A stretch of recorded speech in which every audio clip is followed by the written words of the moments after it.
On today's program, I interview the great, the legendary host of Quirks and Quarks, Bob McDonald. It's an honor to speak with them. We have a real fun conversation. Easygoing guy, very intelligent. He's a Renaissance man, an autodidact, something along these lines. It was interesting to learn he's not in fact a scientist, but he's been awarded 9 honorary degrees. So it's Dr. Bob McDonald to you. He's the author of the books Measuring the Earth with a Stick, Science as I've Seen It, and Canadian Spacewalkers. In November 2011, Bob was made an Officer of the Order of Canada.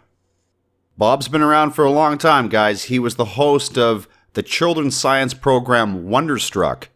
There was another one, Heads Up, which ran on the Knowledge Network. He's a Canadian institution. It's an honor to have him on the program. Maybe it's a one and done. I don't know. I'd love to talk to him again. Basically, what you're listening to is two guys sitting down, having a metaphorical beer together, and having a very interesting conversation. You may not agree with everything he says, as science has become somewhat politicized these days. But I want us all to agree here that with everything I've said, what we are listening to is one of the great Canadians.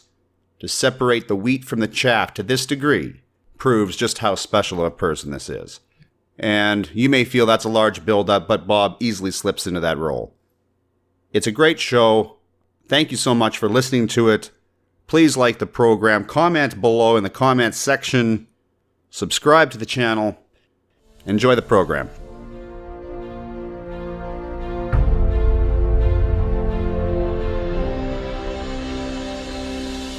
Bob McDonald, welcome to the program.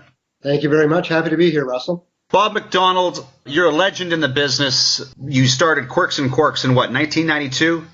That was when I joined the show, yes. The show itself has been on the air for more than 40 years, but I've been with it for a little over 25 now, yeah. I recently talked to a guy. I said, Bob McDonald from Quirks and Quarks is going to be on the show. He said, how does that guy not know everything by now? Well, I know a little bit about a lot of things. That's the way it works. What's your level of education, Bob? Like, what was the prerequisites and what got you to being in that host chair?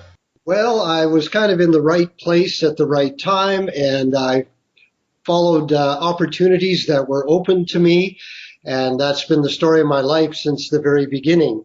I don't actually have a formal education. I did make it to university, but I only did 2 years, then I dropped out. And I worked construction, and I drove a truck, and I built billboards, and worked at an airport, and did all kinds of stuff like that. And I thought that was going to be my lot in life. But I've always liked science. I've always enjoyed, ever since I was a kid, because I grew up in the space age and watched them land on the moon and do all that. I just wasn't very good at doing it. So an opportunity came along in the early 70s, to work at the Ontario Science Centre in Toronto. And they were looking for people who were enthusiastic, who were good communicators, and I did some theater work when I was in school. And they liked my combination, I guess, and they hired me on the spot. I sort of talked my way into that job. And so that was when I got to communicate to the public in a fun way. They encouraged us to do that, to use props and everyday objects to make science fun, educational, and entertaining. And then it was during that time that NASA started sending robots to the planets. And I was following that. I thought it was really great that we're going to see these worlds for the first time. And the media would call up and ask if somebody could come and talk about the thing that landed on Mars or the one that went to Jupiter. So I did that, and they said, wow, you're really good on camera. Do you want to come back and be like a science guy? And I said, sure. And I just started doing that. And I was freelancing on the side, appearing on all the Canadian networks, on CBC, CTV Global. And one thing just led to another. And I started getting more requests to do documentaries and things. And so I decided to become a freelance writer broadcaster, and that's the story of my life. More opportunities came along, both here in Canada and in the States. And here I am, host of Quirks and Quarks. So you're a fanboy of science, but not a scientist. No, I'm not a scientist. And that's why it's very profound for me. I've been honored by a number of Canadian universities who've given me honorary doctorates, and it's always a very profound moment for me to see my name on a university diploma, because I never actually got one of those. But no, I'm not a scientist. I just have an ignorant fascination with the subject, and I want to spread that knowledge to the public as best I can. Let's talk about science denial. That's the big hot topic today. Now, you don't know a lot about my show, but the Russell Scott Show has featured shows that I consider to be entertainment, such as The Earth is Flat. People who, have actually come on my show and talked about the Earth being flat. And this is a form of the denial of science. The denial of climate change is a form of science denial. It's all a globalist conspiracy, right? How do we move forward when we're already slipping? Well, I'm not sure if everyone is slipping. Some people are because of very well-funded organizations that want to deny the science or ignore it because it gets in their way. But I think that, we've got more than 2,000 years of the scientific method. Science is just a tool that tries to find the truth. And it's one of the last tools that we have that does that. The law used to do that, but the law now has turned into something like who wins. And the truth doesn't always matter in the law. It's who wins. If you have reasonable doubt, somebody can get away with something. But science is a very organized way of going beyond what we can see. I mean, the Earth does look flat. Why not believe it's flat? And there are some models of the flat Earth from the Babylonians that goes back to the Earth being an island, because it looks like an island. You walk in any direction, you come to an ocean. And the ocean has a sharp edge to it that looks like you can fall over it. And because we didn't have the ability to sail over that horizon, that's what our eyes are telling us. The Earth also looks like it's solid and it's not moving. And it took a lot of science to figure out that we live on a ball. And this ball moves in a lot of different ways through space. It rotates every day. It's whipping around the sun. And the sun is dragging us around the Milky Way galaxy. And the Milky Way galaxy is part of an ever-expanding universe. It took a lot of science to figure that out because it's not intuitive. It's not part of our everyday experience. And that's what science does. It says, hey, the world is a lot more complicated than what you see when you look out your window. And it does that by exploring and by going through a very, very organized way where you ask a question, you develop a hypothesis. I think I know what the answer is. You do your experiments. If your experiments prove your hypothesis true, then you throw it out to your peers. You say, hey, what do you think of this? You try it. And if it doesn't stand up, if your experiments are bad or if other people can't reproduce it, then your hypothesis fails. So it's self-correcting. It's always looking for, okay, well, what does work? Why is the sky blue? How do we figure that out? So we've got this wonderful, wonderful system that has been building on itself for all of these years. But now we've got organizations that are saying, well, yeah, I know the science says that, but, my fossil fuel industry is making me a lot of money.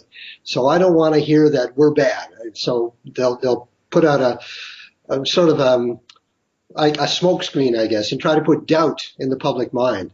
And what disappoints me about that is that we're not seeing science education stand forward. So either denialists who are very clever and very good communicators, or people who just believe something, believe that the Earth is only 4,000 years old, or believe that it was created in 7 days, and not believe the science. Science isn't about belief. Science is about evidence gathering. So I hope that the system and common sense will prevail.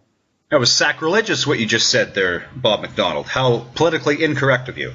No, I don't think so. I don't think what's politically incorrect about it. You're now disagreeing with all these extremist Christians.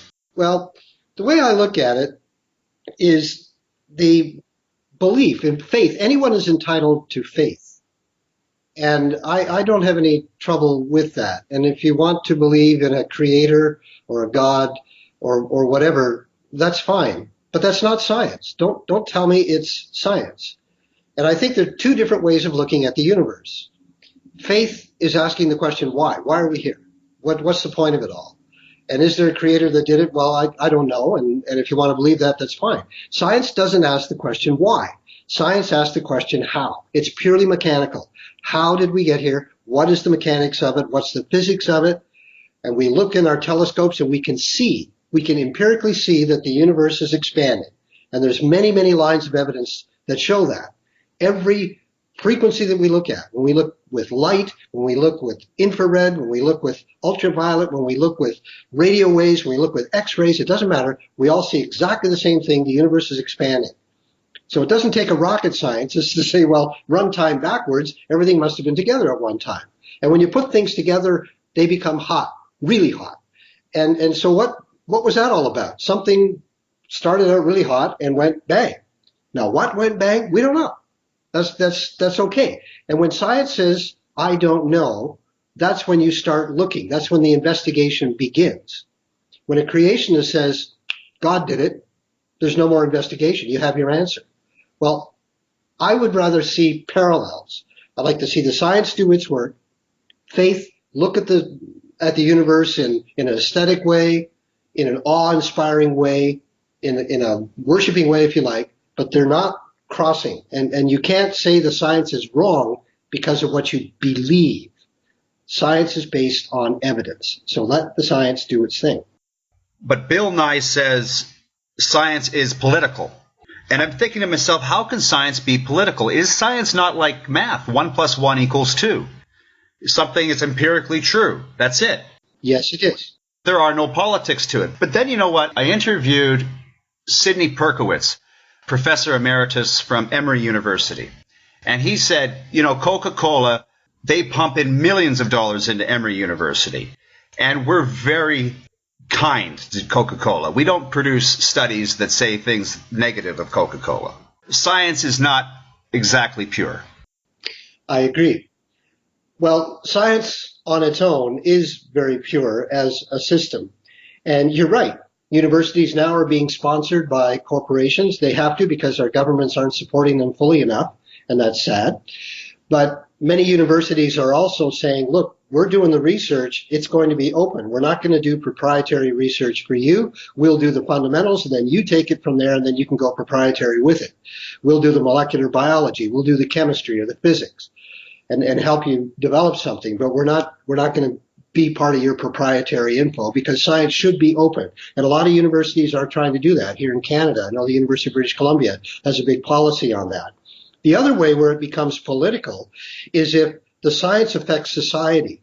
So we have an issue where science looked at our atmosphere and said, some of the gases that we're putting into the atmosphere, these greenhouse gases, are heating it up. Or stuff that was coming out of spray cans in our air conditioners is destroying a gas called ozone. Then we need to do something about that. We need to have a law that bans those substances so we'll stop hurting the atmosphere. Now with the ozone, that was successful. That was successful. And it happened right here in Canada, the Montreal Protocol. The world got together and said, look, these things, these chlorofluorocarbons that are used in spray cans just as a propellant, just to push the stuff out, your air pressure or whatever, they're harming our atmosphere. Let's get together and ban them. And they did. There was a ban on them. And we've now preserved the ozone layer. So there was a case where the science had to go political, say we got to make a law about that so that these things are illegal. Well, now we've got scientists saying greenhouse gases are hurting the atmosphere. We should do something about them to reduce them. But we have a gigantic industry that says, wait a minute, I'm making a whole lot of money here. We got the automotive industry. We got the drilling industry. We got the pipeline industry. We got the refining industry. We got everybody that's involved. There's such a big elephant in the room. It's not going to change overnight. So it's difficult when the scientist then has to go to the politician and say, how are we going to make this law? The politician has money coming from these big corporations or other pressures. The science is only one voice in a very large issue. So that's when it becomes political. Has science always been political, or is this a relatively new development? No, it's always been political. Come on, look at the race to the moon. That was entirely political. It was because the United States and the Soviet Union were trying to one-up each other, and what they were really trying to do is get the military high ground. That goes back to, the Da Vinci inventing weapons. Leonardo da Vinci, in addition to being a great artist and a great inventor, he also developed guns and military machinery. So there the science was trying to help build better ways to kill each other. He would have been funded essentially for that, and in his spare time he can do his art and make his little funny machines. That's right. That's right. So our Wow. race to the moon was to build bigger and bigger rockets, because when you can put something into orbit, first our guns were close. You think about combat, about how humans fight each other. First it's hand-to-hand combat, and you're right in the face of your opponent. Then you develop a sword or a club. You can take a little step back, and you might not get hit. And then guns, we step way back to the whites of their eyes. And then we developed cannons. Now they're further away. They're getting close to the horizon. Then giant guns came along. They could shoot over the horizon, so you don't even see your enemy anymore. And then we had airplanes and rockets that could go over the horizon, like the Germans did in World War II. They were going from Germany to England. Well, if you can put a weapon into orbit, you can drop it anywhere on the planet, anywhere. So now you've got the ultimate high ground. That's a huge threat. So that's what Sputnik was all about. The first Russian satellite, the Russians proved, or the Soviets proved, they had the capability of reaching orbit. The Americans did not. So then they had to say, okay, we'll build a big one too. In fact, we're going to build one so big we'll hit the moon with it. And then they went to the moon program. But that's really what it was about. It was about building intercontinental ballistic missiles. We got a moon program as a spin-off. And then they sell it to the public as some altruistic space exploration. Right. But it was really the development of the rockets that was important. Okay, so let's project forward then. This being on Mars and all this stuff, the rover, is that about militarization as well? No. Although they use military rockets to do that. The military still gets to test their rockets when we send something to Mars or to Pluto. Those are the most powerful rockets we have, and they do come from the military. But those missions, the robots, are really good science. I mean, that's where the best science is happening in space. The human program, it's awfully expensive. We spent $100 billion on the space station. It's a wonderful project, but the amount of science that's come out of that is nothing compared to the robots that we've sent to every planet in our solar system. So I think that is good science, and it should be left alone, because it's a lot cheaper than what we're spending on the other parts of the space program. But now we have a new player. We have a new player, which is the private sector. We have Elon Musk with SpaceX. We have Jeff Bezos with Blue Origins, and they're going to do it commercially. They're going to sell seats and do it in a financially profitable way. All the power to them. And if they want to go to Mars, do it. Let's do it. Why be spending so much money? I'd like to see the space program get out of the hands of the government. Let the government do the really risky stuff, like develop new propulsion systems, new plasma drives or warp drive or something, and let the commercial sector take over the everyday thing of going up to the space station, going to the moon or Mars. I think that's going to happen. I think the complete corporatization of the planet will happen. I watched Alien for like the umpteenth time the other day again, and that's where I see that going. You have the company, and you go to these different planets and you mine them. Yep. Well, that's the way we've explored the Earth. I mean, why did Columbus and Magellan and Cook and all those folks set out? It was to find resources in the East. It was to find resources, or in the West, like find new resources and bring them back. And they did. They brought back gold. They brought back tobacco. They brought back lots of stuff. That's what it was. It's about exploiting resources. Now, we don't have a good history of that with native folks along the way, but that's going to happen in space too. So we'll develop outwards. You've hit on something here, because what you're saying is that the growth of science is due to the expansion of militarization as opposed to for the purposes of science itself. Well, that's part of it. I mean, that's driven part of science. That's also engineering. We have another aspect of science, besides the applied science where you get a better airplane or a better gun or a better piece of technology. There's also basic science where you just try to understand how the world works. So you get astronomy, astrophysics, genome work, the genome project that took years and years to figure out the human genome. That's fundamental science, trying to understand the largest experiment in the world right now, the Large Hadron Collider. That's fundamental science, trying to find out what the Big Bang was. What did go bang?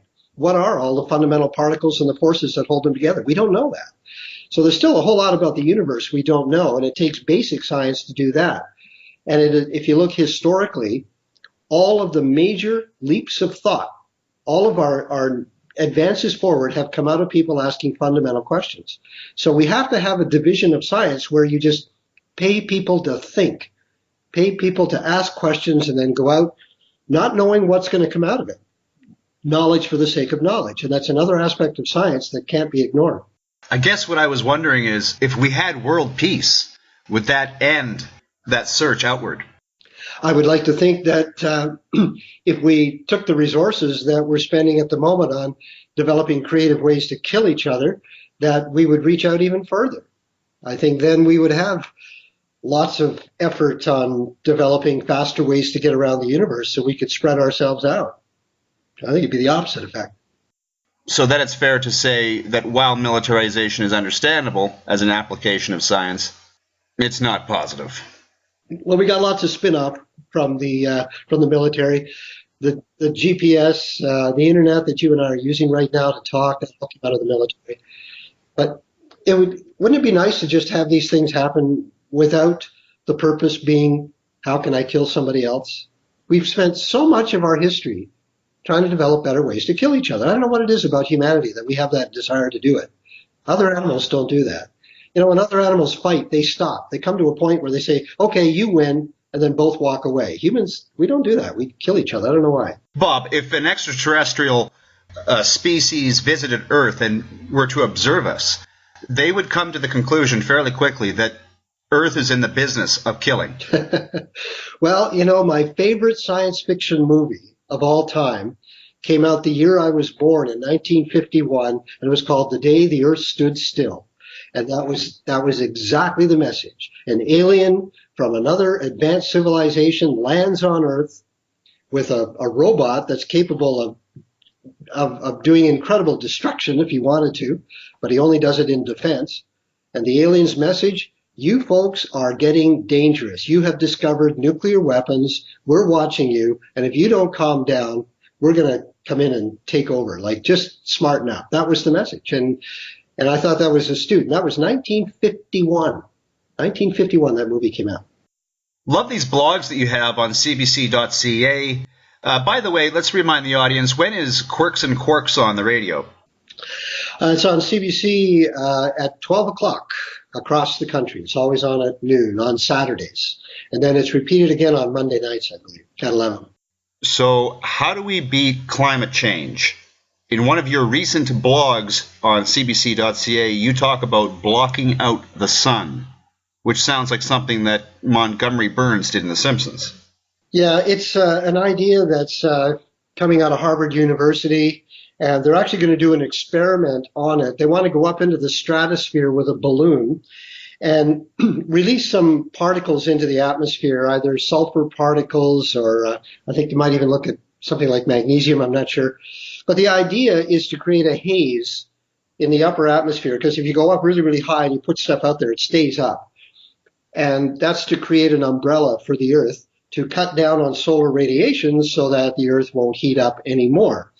And all they're doing is a very small experiment just to see if the concept would actually work and whether these particles would remain up, whether or not there'd be any chemical reactions and whatnot. But even the scientists themselves agree that this is the wrong way to do it, that we should be cutting off the source of our global warming, not try to put an end of pipe, just put a blanket over the whole thing.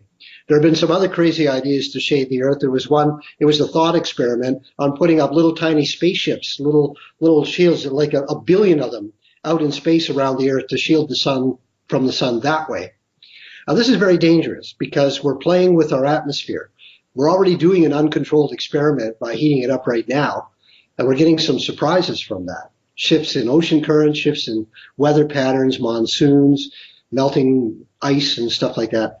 So if we think we can do another experiment on top of that, it's kind of foolhardy. But the scientists that are doing it say this would be a last stopgap measure. If we found the Earth getting so hot that it was unbearable, then maybe we could shield it. But we really need to look at the issue and accept the fact that this is a thing, and let's just move forward. Let's just move forward. And it doesn't mean going back to the caves and the trees. It just means evolving our technology. There are other ways to turn wheels, other ways to move vehicles, other ways to keep ourselves warm without using fossil fuels. Most of those technologies already exist. We just need to do a little more science on them, and we need to do some political backing for them to give them breaks so that they're not so expensive for the consumers. That can be done. That can be done. I was watching Bill Nye's new program yesterday, and they were saying if the world wanted to, we could switch to 100% renewable energy sources today, and all our energy needs would be met. There is no shortage of energy on planet Earth. It falls out of the sky every day. And we don't need nuclear either. No, although there are other ways of looking at nuclear. We don't have to do it the way we did. Nuclear is not all bad. Nuclear has incredible energy density. And there are small nuclear reactors that just do small communities that you put underground. And they're quite safe. They're totally contained. They don't have to be these big, gigantic things that we've had in the past that are overly expensive. So I don't think we should take nuclear completely out of the picture. And then there's nuclear fusion that's on its way, although they've been working at that for decades. But there's a reactor in France that they're hoping to break even soon. So I think there are a lot of different ways. We can't think of our energy anymore as coming from one thing. We've been spoiled with fossil fuels because it's cheap and you just dig it out of the ground and burn it. I think in the future, energy is going to come from a lot of different sources, including your house. You'll have solar panels on the roof. There'll be windmills. There'll be geothermal. There'll be lots of different ways that you'll be getting your energy rather than just from one source on a grid. Chemtrails, real or fake? Have you heard? Fake. You know, every airplane that flies about 30,000 feet makes a trail in the atmosphere. It's called water vapor coming out of an engine because one of the big products of combustion when you burn fossil fuels, when you burn kerosene in a jet engine, is water vapor. It's inside the engine at very high temperatures. It goes out the exhaust pipe and it hits very, very cold air because they're up at high altitude, and it condenses and you get a cloud. You get a trail behind the jet. That's what it is. It's water vapor. Once in a while, I watch programs that are conspiracy theory based, whether they be chemtrails or whether they be UFO abductions or that we didn't land on the moon and all that. And I get really, really angry at these programs. And it bothers me that they get so much airtime because they don't really present evidence. They'll just ask questions. What if? What if? What if this shadow that I see on the moon is a building? Ooh, there's buildings on the moon. And they do this stuff. And it's not good science. It's people with opinions and beliefs again. We're back to this belief thing. And, you know, UFOs. Yeah, if UFOs are here, how come nobody's got a clear picture of one? Everybody in the world now has a camera in their phone. I mean, back in the old days when, you know, you had to get your camera out to get a picture of something in the sky, sure, it would be blurry and rare. But now everybody's got a phone. So how come we're not seeing these things all over? How come we don't have a clear picture of a UFO? Why don't we have one piece of metal from a UFO spaceship that's clearly not from Earth, or one fragment of DNA from an alien that abducted somebody? We don't have anything. It's all belief. It's all belief. It's not science. And I get really, really angry when those shows are on the air and I propose a science program for kids and they say, oh, we can't afford that. I've had that happen to me many times. I've had lots of shows on the air, but a lot of them haven't made it because, oh, we can't afford that. So what's wrong when we can't put out science education programs, but we can put out these ridiculous conspiracy theory programs that only ask questions and never provide answers? Yeah, they mandated, though, like a lot of those Saturday morning cartoons, they went by the wayside because they mandated that there had to be education shows for Saturday morning television. Oh, great. Yeah, and then they never got ratings. Life on new planets. The Star Trek universe, I think it's absurd personally. I wanted to get your take on it. Well, I love Star Trek and I love science fiction, and we need science fiction. We need imagination. We need people that reach out and try to imagine a future that's either utopian or horrible or whatever. We need, you know, that's art and science coming together. Whenever art science comes together, it's usually very beautiful. So we really need the imagination of science fiction writers and producers. But as far as contacting alien life, one of the things that bothers me about Star Trek is that whenever they land on a planet, it's always a really nice day. They don't wear spacesuits. They don't even wear coats. It's always nice and warm, just like it is in California. And all the aliens speak English. It's not like that. I believe that there's life throughout the universe. I believe that. We haven't found it yet.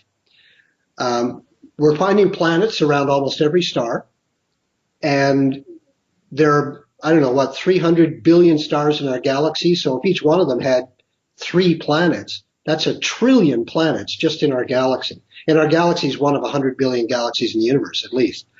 So the numbers are staggering. So there has to be other life out there. But we're just really spread out in space and time. Things are so far apart, we don't have the rockets to travel around and visit them yet. We don't have warp drive. And we can't even communicate because it takes hundreds of years to get there and back at the speed of light, even at the speed of light. However, I think they're there. And when we do contact alien life, it's going to be very, very different from us. And if it's intelligent life, we're going to have culture shock, getting used to both what they look like and how to communicate with them. We're going to have a language problem. The science fiction movie that came out just this year, Arrival, that was really good at trying to communicate with creatures that are very, very different, but intelligent. And they sort of portrayed that, I think, in the best I've seen in a long time. But we're also, I believe, going to find life in worlds. We're finding life inside the Earth. As we go down in mines and caves, there's life hundreds of meters down below, living in crevices in rocks that don't require sunlight.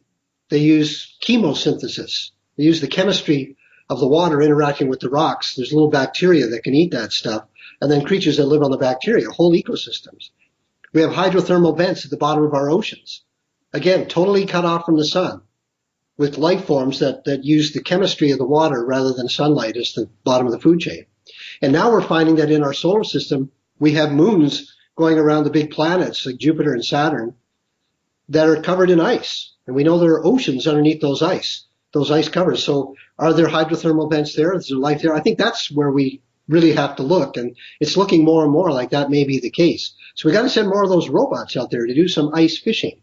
And that's the kind of life we're going to find, at first anyway, unless the aliens come here. I have Felicity Aston on the show later in the year. She was the first woman to ski across Antarctica alone. And she also does shows for BBC UK. One of the recent presentations she's done is they do these science excursions in airships, dirigibles, and they take vapor samples from the clouds. And they're finding that there are entire life systems within the clouds themselves. Oh, yeah. Oh, yeah. In fact, when it rains, raindrops have to form around particles in the atmosphere. It's called nucleation for water vapor to turn back into a liquid. It needs something to coalesce around. So a lot of that is dust in the air, but a lot of it's life. So raindrops that are coming down are actually alive. And if you listen very carefully, sometimes you can hear them falling. You know, ah! Oh, you're morbid, Bob. Those drops would actually then protect the life within it. Yep. Oh, nature's unbelievable. God. But what I was going to get at, the absurdity of the Star Trek universe is they're all humanoid. Yes. Right? You know, like people don't realize, listen, we look this way because we adapted to Earth. You know, Earth is a negative 9.81 meters per second acceleration, the distance from us to the moon, the size of the moon. All of these things make us look this way. Yeah, but even we're rare on the planet Earth. We only stand on 2 legs. Most creatures stand on 4, 6, or 8. And, you know, we have these limbs. We're slow. We don't have very strong weapons. We don't have big teeth. You know, it's amazing we're even here compared to some of the other forms of life. And look at the variety of life in the ocean. Look at how many different forms of life you can have there. You can be a piece of jelly and survive. So when we look at life in the rest of the universe, that's the kind of variety we need. And I think it's going to be really interesting when we run across a form of life that is more advanced, older, wiser, and smarter than we are, but it looks like an octopus or a jellyfish or, I don't know, something really weird. We got to deal with that they're not like us. There are other ways of living. The first thing we'd think of is how to kill it. Probably. Or eat it. Or eat it. Or maybe they'd want to eat us. Who knows? To serve man. I've thought about this a lot, about what aliens might be like, you know, and it's not just physically what they look like, but how they think. Suppose they lived at a very different metabolic rate. suppose they were very slow like trees. Trees live a long time and they don't change much and they don't move much. So you ask an alien a question and says, well, let me think about that for a couple of centuries and I'll get back to you. Or what if they were really fast? What if they had a generation time of an hour? They go through a whole generation every hour. They would be evolving. They'd be changing as we look at them. You wouldn't be talking to the same person all the time. You'd always be talking to the next generation. How do you deal with that? Your conversation would become a culture to them. A culture. Gets weird, doesn't it? What if they were really tiny? What if they were really, really small? I was thinking about that one night when I was watching an insect on a hot summer night, and this bug came right up to my face and just hovered right in front of me. And then did this very geometric pattern, sort of almost a square right in front of my face. It was almost like he was checking me out, which he probably was. So I thought, gee, I wonder if that's an alien spaceship and they're just sort of landed here on Earth. They're small, we don't notice them, and then they buzz away. How would we communicate with them? How do we relate to them? Maybe aliens are really tiny, which would make sense if you want to go across space and you need to cover great distance. Small is better. You can send small things really, really fast with much less energy. So, yeah, maybe mosquitoes are aliens. But we can at least agree that humans are by far the smartest organism on the planet, if you look at the encephalization quotient alone. Well, we have big brains. Whales have bigger brains than we do for their body size. But how do you define smart? How do you define smart? We're extinguishing each other. We're killing each other off. We're not being responsible for the planet. Is that smart? We're clever. We're very clever. But dinosaurs were around for 150 million years. We've been around for 6. That's when we stood up on 2 legs, about 6 million years ago. And here we are wondering if we're going to survive ourselves after only 6 million years. The dinosaurs did it for 150. Who's smarter? What do you call smart? That's a very difficult question to ask. But things are accelerating. Even the eras are accelerating. Yes, they are. We live in remarkable times. It's astounding to be alive. You could even argue that the Cenozoic era has ended and we've entered into the Holocene. And this brings up climate change again. Is the Holocene extinction an inevitability at this point? I like to think that humans are clever. All of a sudden we are smarter than the dinosaurs, Bob. Well, I don't know, yeah. Well, the dinosaurs couldn't do anything about that asteroid that hit. We can. We could deter an asteroid. We could change our own evolution.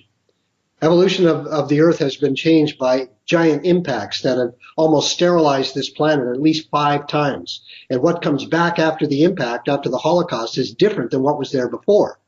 We now have the capability to see one coming and to deflect it and not have that fate hit us. So I think that while there might be some really ugly, I don't want to say exterminations, but die-offs of humanity because of lack of resources, disease, wars. But I don't think we'll completely kill ourselves off. I think the human spirit is enough that we could rally in an emergency and adapt. We're very good in emergencies at dealing with it or dealing with crises. I just hope it doesn't have to get to the crisis stage. I'd like to think that we have foresight, that we can avoid it before it happens, but sometimes I get discouraged about that. At some point, you're going to have to retire. You took over for someone else. You're going to have to pass the torch on. I'm not campaigning. But at some point, it has to end. If you could say you have accomplished one thing, the culmination of your work, let's say, what would that be? Well, one of the things that really warms my heart, and this just happened recently, I was at an event at Laurentian University in Sudbury. I was speaking there, and there were students from all over Ontario. It was a biology conference. And during that event, I had some students come up to me who are now graduating saying, I used to watch you when I was a kid. I had a kid series called Heads Up that was all about space that ran on the Knowledge Network and TV Ontario in the mid-2000s, around 2004, 2005. They said, you helped me get interested in science, and that's why I'm a scientist today. And at the same event, I had professors come up to me and say, I used to watch you when I was a kid back in the 80s because I had another kid show called Wonderstruck that was on the CBC in the 80s. So I've got two generations of people who are in science now who are telling me they got that way because they watch me, that I inspired them to get interested in science. That's my reward. That just overwhelms me when I hear that. And I've even had people stop me in the street and say, I'm a scientist now because I watched you. So if I can inspire someone to get interested in science, they don't have to become scientists, but at least take an interest in it, so that we'll have an educated society. So that as we face the challenge of climate change or overpopulation or water or food or whatever it is that we need to deal with, that we'll have a smart population that can look at the science, because science will point to some sensible solutions and make the right decisions so that we can get through this crisis and get over to the other side of it. So if I had a small part of that in educating people about science or inspiring them about science, I'll feel I've done my job. Yeah, that's pretty cool. Like, you're not a scientist. You have a fascination in science. You're a conduit to others. How many scientists have you created? Yeah, I don't know. Like that, who knows, right? Is it 100? Is it 1,000? And how many do they create? It's just amazing. Good for you, Bob. And thank you so much for your time today. Can I send out a message to your younger listeners? If there are any younger listeners listening, you may. Well, actually, for anybody. One of the best things that I did when I was in my late 20s was I went all the way around the world by myself. And travel is one of the best forms of education that you can get. I learned during my solo trip that people are generally good wherever you go. The best thing that happened to me when I was traveling is getting lost, because I'd have to ask for help. And so often people would say, well, why don't you come in for some tea or some cha, even if they didn't speak English. They heard I was from Canada, especially. But I found that most people in the world are just like you and I. They want to get on with their lives. They want to raise their families, have a job, eat. It's not what you see on the news. And if you see the world through television or through the computers, that's not really what the world is like. The news reports on a very small minority of people who hate each other and who are fighting. I find the news now is really who died today. That's what the news has become. But in fact, the world's actually a very beautiful place and people are wonderful. And I encourage everybody to get off North America. We live in an island of affluence in a world where there's a lot of poverty. And go to other countries and see how people live, see how different people live. And it's not always a horrible thing. People find ways to adapt with very few resources. And they're still funny. They still like to laugh and tell jokes and sing and dance, even though they don't have much. And it's the best education you can get to both see our planet culturally and see it geographically. It's the most beautiful planet there is. Mars is really neat, but it's cold, and there's no oxygen in the atmosphere. It'd kill you if you walked out without a spacesuit. Saturn's got its beautiful rings, fabulous looking planet, giant, so is Jupiter, but they'll kill you. There isn't another one we know of that you can step outside without a spacesuit on. We don't know of another planet like that yet. So go see it. Go look at your planet and appreciate it. Get out into nature and take a little kid with you. Take a little kid and shove their face in the dirt. Show them, turn over a rock and see what's crawling around underneath it. Just appreciate this incredible place that we live. It's a miracle we're even here. It's astounding. Science has taught us a lot about that, but just get out and look at it for yourself. Go beyond the science. I got interested in mycology a few years ago. I live right next to Stanley Park, 1 block away here in Vancouver. My son and I would go out on daily excursions looking for mushrooms, and I'm able to identify all the different genuses and species. And all of a sudden you realize that they're everywhere. You just can't help but spot them now because you've been awakened to it. And when you start to open your eyes and really research and learn about the planet that we're living on, it's unbelievable, Bob. Why are we immersing ourselves in video games? We have the greatest game. Yeah, it's called reality. It's multisensorial, It's 3D. It's all around you. It comes with smell-o-vision and audio, visual. It's all there, tactile. It's all there. It's going to take scientists like 100 years to get as good as reality is now. Yeah. Very cool. One of the last stupid things I want to talk about is Planet X. Have you heard of this one, the Planet X conspiracy, Nibiru? Yeah. It's just another one of these fake science things. Well, actually, no, that's become a reality. They now do believe that there is another planet out beyond the Oort cloud, because some of the objects that exist beyond Pluto, well, actually, Pluto is one of them. They're called Kuiper Belt objects. Our whole solar system is surrounded by snowballs, like Pluto, and smaller.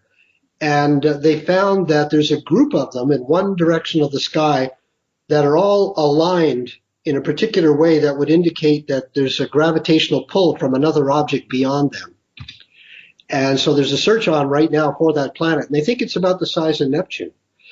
But we haven't spotted it yet. In fact, I think there's a citizen science project to try to find it. The problem is it would be so far out, it'd be very dim, hard to see, and it would be moving very slowly across the sky. That's how we find planets. We watch them move. The word planet means wanderer. So when they're that far out, they're very slow. So it'll take a while, but they think it's really there.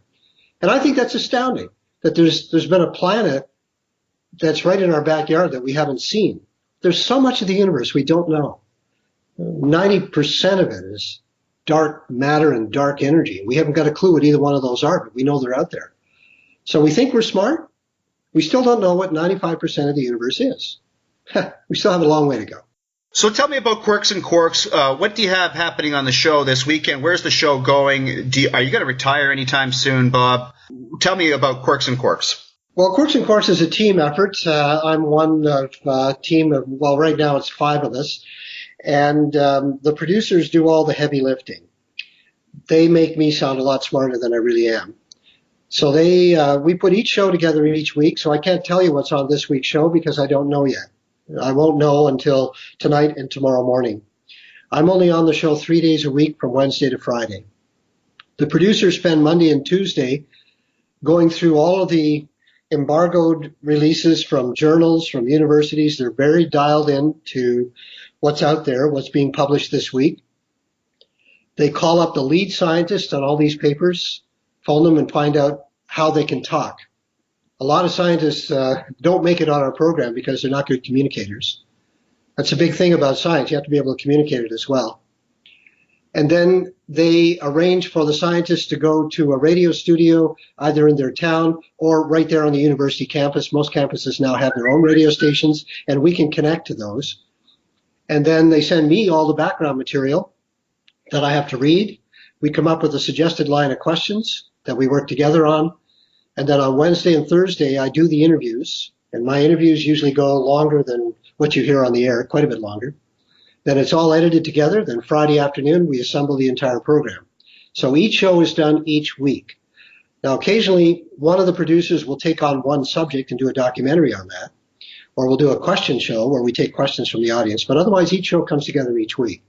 So for me, it's a really steep learning curve sometimes. I have to find out about some of these subjects, especially medicine. I find that really difficult. But my job is really listening. Once I know the story, my job is to understand the story before I go into the interview, and then make sure that the scientist tells me that story. So when I ask a question, if I don't get that answer, I have to draw it out. Or if they give it to me in a really complicated, difficult, jargon-filled way, I'll try to spin it back to them. So when you hear me say, let me see if I got this right, that's me thinking on the spot. And I try to do it back in one sentence and usually with an analogy to try to just sum it up. So I see myself as a translator between the scientists and the public. They speak a different language. So I'm translating that into English that's understandable. That's my job. And it's wonderful. And every week is different. It's amazing. Every week is different. Scientists tell me their stories from all over the world. And I feel so privileged to be able to do this. You know, every year when the Nobel Prizes come out, they're talking to me. I get to talk to who just won the Nobel Prize. How cool. So I'll keep doing this as long as they let me. Yeah. And I want to defend the CBC, by the way. I worked at the CBC building here in Vancouver for 3 years. They're great people. Every taxpayer in Canada is paying, I think, 2 cents a day into the CBC or something like this. I don't know why more people don't support it. Well, it's a national treasure. It's an archive of Canadian history at this point, from the time it's been on the air, both television and radio. And it's a huge intellectual capital. The people who work there are very dedicated to journalism, to seeking the truth, and to putting it out in an informative and educational way. And I feel very privileged to be part of it. Yeah. Well, I've privileged myself, sir. It's been an honor to speak with you. You're like Canada's Bill Nye, but let's be honest, you stand alone, so we don't have to... I've been around longer than Bill Nye. Bill Nye is the United States Bob McDonald. How about that? There you go. Bob McDonald, it's been a pleasure. Thank you so much. Quirks and Quarks is on every Saturday at noon on CBC Radio. Bob McDonald, an honor. Thank you so much for being a guest on the program today. Thank you, Russell. It was a lot of fun.